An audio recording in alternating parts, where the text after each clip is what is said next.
لو الجنه بالشكل ده فانا هاخد النار بالحضن. دي اخر كلمه انا سمعتها وقفلت الفيلم فورا بعدها. كانت اخر كلمه دي سمعتها في الفيلم، فيلم برشامه، وفعلا ما استحملتش من كتر السف والاستهزاء، وان الفكره كلها مبنيه على ان احنا هنستهزأ وهنسف على اي حاجه في الدين. ده كانت اخر القصه. اول القصه ان انا اول يوم العيد سمعت ان الفيلم نزل على بعض المنصات، فلقيته نزل على منصه من المنصات الموجوده عندي على تطبيق من التطبيقات، فقلت اما افتح يعني عيد بقى ونهزر ونسمع حاجه كده تفرفشنا وتضحكنا. وده طبعا غلط مبدئيا عشان من اول كده متفقين. فكره الفيلم ان احنا في امتحان منازل، ناس كبيره، في واحد متدين وفي بنت مش عارف بتشتغل فين، وواحد مسجون، وست كبيره جدا في السن، وشاب متاخر عقليا. توليفه او تركيبه نظريا تكنيكالي كده فنيا نقدر نطلع منها ضحك كتير، هزار، مع الاختلاف في التناقضات اللي ما بين الشخصيات دي والخلفيات المختلفه يطلع منها ضحك كتير. والمدرس برضه مرسوم بشكل بيراقب عليهم، مرسوم بشكل محترف بصراحه. بس ليه بقى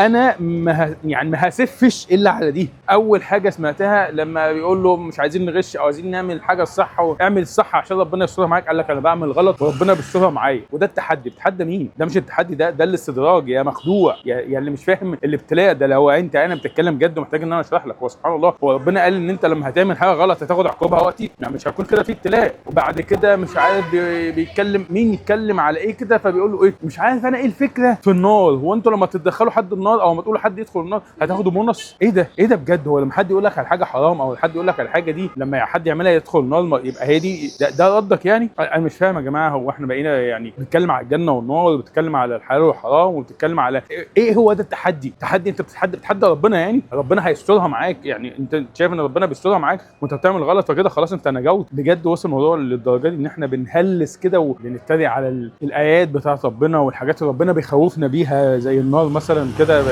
بكل سهوله. ربنا سبحانه وتعالى بيقول ولئن سالتهم ليقولن انما كنا نخوض ونلعب. يا عم احنا كنا بنهزر. زي ما في ناس كده مش عاجبها الناس اللي بتعترض زي كده وتقول يا عم ما تفكها شويه وانتوا ناس عالم كئيبه، واحنا لا انا مش عالم كئيبه، احنا بنهزر ونهلس والناس عارفين عارفه الكلام ده كويس ان انا بحب اهزر جدا. في قلب الكورسات اللي هي الشغل بقى نفسه اللي بتعلم الناس بحاول افكر ازاي كل حته كده اضحك بيها الناس سواء في الفيديو او في المحاضرات اي حاجه. سيبك مني. الرسول صلى الله عليه وسلم كان يقول لك كان يضحك حتى تبدو نواجذه. النواجذ دي يعني اللي حاجه جوه السنان كده جوه خالص، مش اللي ظاهره. يعني متخيل هفتح بقي قد ايه عشان اضحك عشان تظهر النواجذ دي؟ فما حدش قال ان انت عشان لازم تضحك لازم تسف على الدين او يعني هو الهدف بقى الافيه. وانت ماشي بقى عشان توصل الافيه ده دوس بقى على اي حاجه، دوس على دين، دوس حتى يا عم مش بس كمان على دين بقى، ده انت بتدوس على بعض المبادئ، بتدوس على فكره النجاح، بتدوس على فكره الاحترام، بتدوس على فكره طاعه الوالدين او البر بالوالدين. وده بنشوفه بقى سواء بقى في ستاند اب كوميدي، في مقاطع من افلام، بنشوفه في حد بيعمل فيديو اونلاين.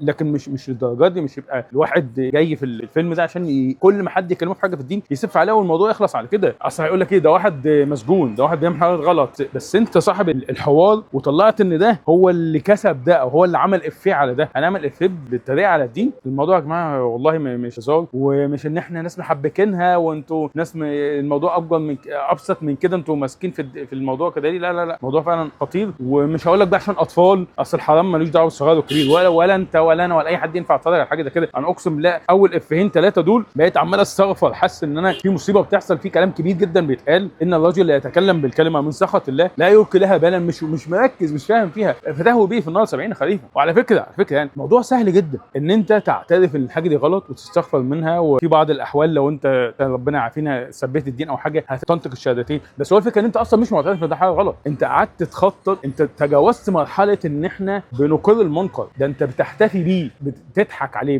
بتضحك. انت مش مقر بالمنكر، انت فوق ده، انت بتحتفي بيه وبتهزر بيه ومبسوط بيه جدا وعايز الناس تضحك عليه. انت عارف لما حد مثلا يسب الدين بيكون متعصب ولما تيجي تكلمه بعدين يقول لك انا غلطان، انما ده انت قعدت عملت فعل واعي. انت كنت واعي، كنت قاعد كده مركز، عملت ورشه. الناس اللي فاهمه الكتاب عارفين الكلام ده كويس. انت بتجيب موقف وبتقعد بقى تفكر تطبق عليه، تحط له كده ايه وكانك بتحط عليه ماده كيميائيه، بتحط عليه ماده التناقض، هتجيب تناقض يمين وشمال، او تحط عليه ماده فرق الزمن، هتجيب واحد من زمن بيقرا حاجه من زمن تاني فيحصل الفرق. يعني انت فاهم ورشه عمل، ناس قاعده بتركز، ناس قاعده بتعمد بوعي انا هكتب ده وهصيغ الموضوع بالشكل الفلاني وهصيغ السياق بالشكل الفلاني وهخلي ده بيفكر بالطريقه دي وده بيفكر بالطريقه بالطريقه دي عشان اضحك الناس. ده حد قاصد يعمل كده ولا قاصد يعمل بلبله عشان العمل بتاعه ينتشر؟ وللاسف هينتشر، هو للاسف هينتشر. والناس المشكله ان الكلام ده جاي من ناس احنا كنا بنقول عليهم ان هم ناس مننا وناس بتهزر وناس ما بيعملوش حاجات مش محترمه. بس للاسف يعني انا بقول لك اهو، وهتشوف الكلام ده وهينتشر. هتبص تلاقي ان الشباب وهم بيتكلموا مع بعض يقولوا الكلام ده، انا بعمل حاجه حرام بربنا بيسترها معايا. ده هيحصل ساعتها، انت هتقول له ايه؟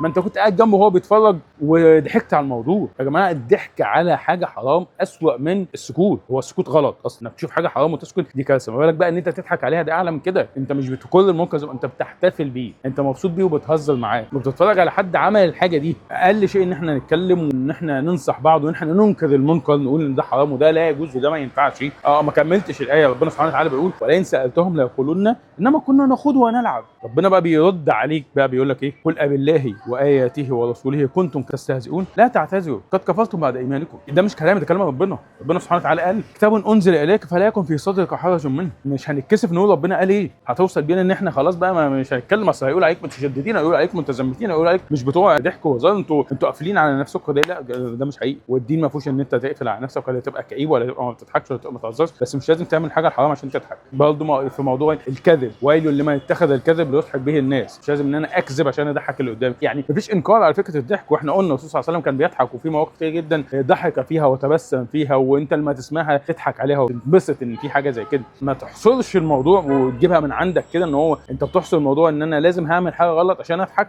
فلما انا اقول لك ما تعملش حاجه غلط يبقى انا بقول لك ما تضحكش. لا طبعا، اضحك وهزر وانبسط واستمتع بحياتك، ما تبقاش كئيب اطلاقا. بس ده مش معناه ان انت تسف على حاجه في الدين. ده لا يجوز وده حرام. وانا لما اعمل الفيديو ده لو وصلت لواحد بس، مش لازم بقى هقول لك ان انا هغير الكون، لو وصلت لواحد بس انا او غيري من الناس اللي عملت فيديوهات واعترضت على الفيلم ده يكفي ان انت انكرت المنكر وعملت اللي عليك. كانت نتيجته ايه بقى؟ مش بتاعتك. زي ما كده سالوا الناس اللي انكروا على اصحاب السبت، قالوا لهم ايه؟ لما تعدون قوما اللهم مهلكهم او معذبهم عذابا شديد. قالوا لهم ايه؟ ردوا عليهم قالوا ايه؟ معذره الى ربكم ولعلهم يتقون. يعني انا بعذر الى الله ان انا شفت الكلام ده وانكرت عليه. ورقم 2 بقى لعلهم يهتدوا. طب اهتدى ما اهتداش، اعذرت الى ربنا وعملت اللي عليا وربنا ينجينا. والسلام عليكم ورحمه الله.